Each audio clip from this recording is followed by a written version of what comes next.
Yes. Okay, so in every long-term relationship, there are many factors that um, every person must consider when entering a long-term relationship. So I'm going to ask you a few questions about long-term relationships, and I only want you to answer the questions that you feel comfortable with. So my first question is, how much sexual contact, if any, is ideal to you every day, week, month? And what kind of sexual contact is ideal for you? It honestly depends. If I haven't seen my significant other in a long time, then sexual contact may be necessary. But I believe that it depends for how long you can like be with that person. Like if it's like a long-term relationship, it really depends on what each person wants. So if both people want it, then maybe it's in a reoccurring thing, like once every week.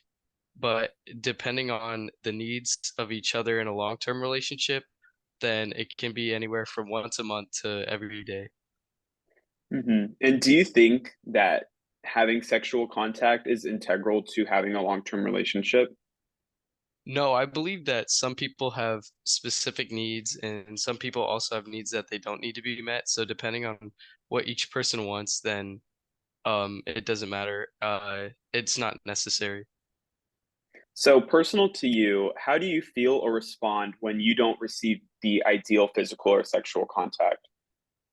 Um, Usually I'm fine with it because if I don't receive it, then that probably means that the other person kind of didn't want to give it in the first place. So it really depends on the scenario, but usually I'm fine with it. hmm And so, moving on to my next question, I want to talk a little bit about having kids in a long-term relationship. So, on a personal note, do you want to have any children? How many and how soon? Hopefully I can have two kids is my ideal and maybe in like 10, 10, 20 years from now. I'm not really looking for any right now. I'm too young. hmm Um, and so, personal to you, if somebody can't have kids naturally, as a lot of people can't, and there's also some people that choose not to have kids naturally, do you believe in any other methods, such as maybe adoption or the foster care system? I believe that adoption is probably the best way to go, especially because it not only gives you an opportunity, but it gives like the child you're adopting another opportunity as well. And like, would you ever consider adopting a kid? Yeah, I would consider it. hmm Okay, so moving on from the topic of children, so right now, how well do you think you manage your money? Not very well. I'm broke. Or do you have any debt? I'm not in debt. When discussing finances, this can be with anybody. It doesn't have to be your significant other, but do you have any problems bringing up your financial struggles? No, not necessarily. Usually, whenever I notice that I don't have money, I go out and I just pick up extra shifts at my job. hmm And so, in a long-term relationship, and I know because you're really young right now, so this probably isn't something that you're thinking about, but in a future relationship, such as when maybe you get married to somebody, do you like to be the one in control of finances, or do you like to let somebody else be in control, or do you feel like it's something that should be mutual between the partners?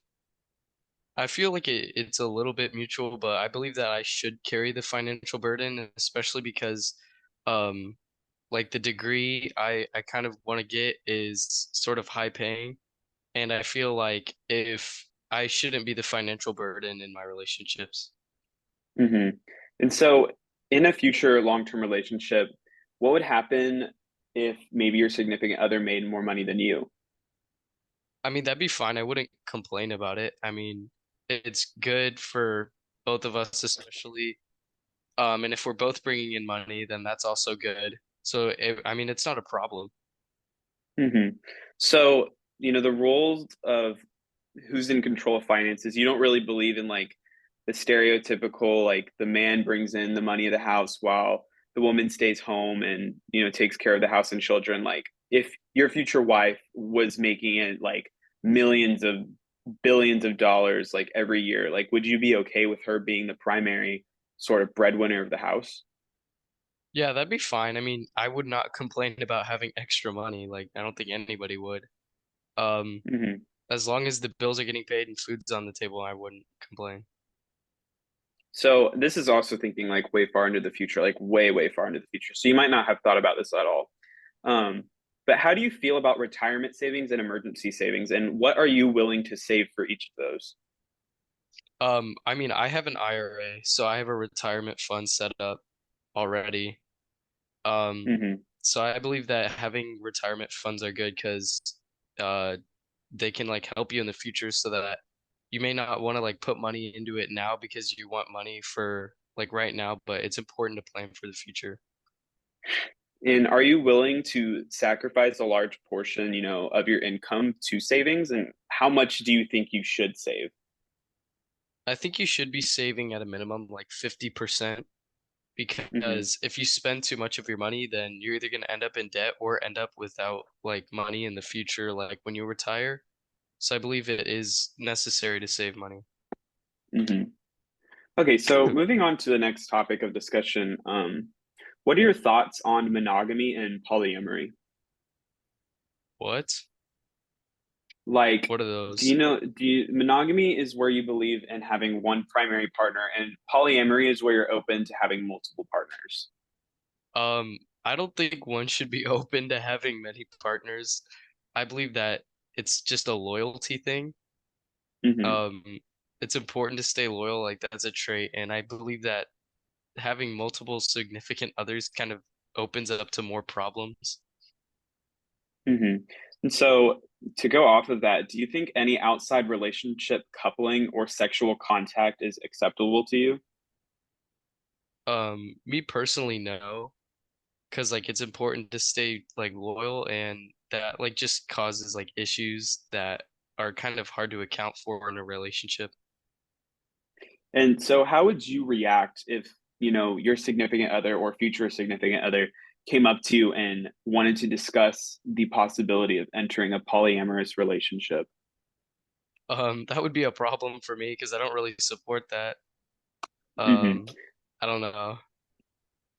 And I talked about this in my last interview, but me and you grew up in the same town. We went to the same high school, so we were in the, same general community.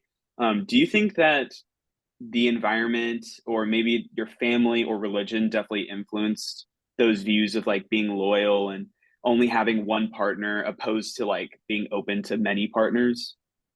Yeah, I do think that because I don't know, it's kind of the way I've grown up.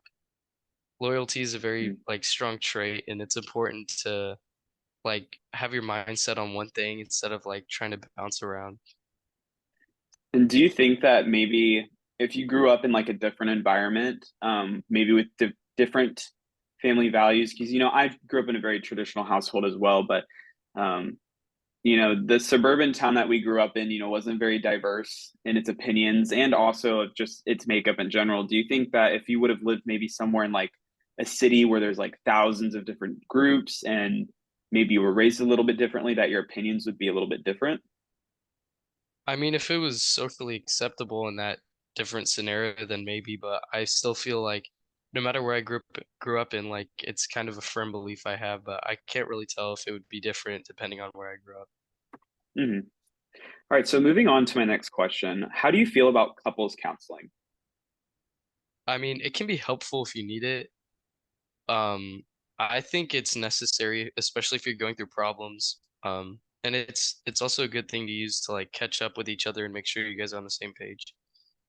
Hmm. And you said like catching up, making sure you're on the same page, and it's good if there's any problems. But would you feel comfortable attending even if there is no problems and it was just like maybe like every few months, like you go in with your couples counselor and just like check up on each other and make sure that the relationship is still running smoothly? Yeah, I do think that could help. I don't think it's for everyone, but especially to make sure you guys are like communicating properly and making sure you guys are on the same like emotional level that could help. And would you feel comfortable if your partner or significant other said that they wanted to go to couples counseling? Yeah, I mean that'd be fine. I would be accepting of that. Hmm. And so my last question, this is kind of similar to the last one. If you need me to elaborate on it a little bit more, then just ask. But Would you sign a prenuptial agreement when entering a marriage? Um, I don't know. It really depends, especially because like it depends on like how long I've been like dating somebody like before that relationship, just to make sure that like they're not trying to like take anything from me or make sure that like we're like loyal to each other because prenups are a little sketchy, especially because like it's a good way for basically like somebody to scam someone else out of a relationship. How would you feel if your significant other was the one that brought up the prenuptial agreement? Um, it really depends, especially if like I'm the one bringing in the money to the house and they're like not contributing at all, and I'm seeing like kind of a bit of a discontinuity in like our values. So it really depends.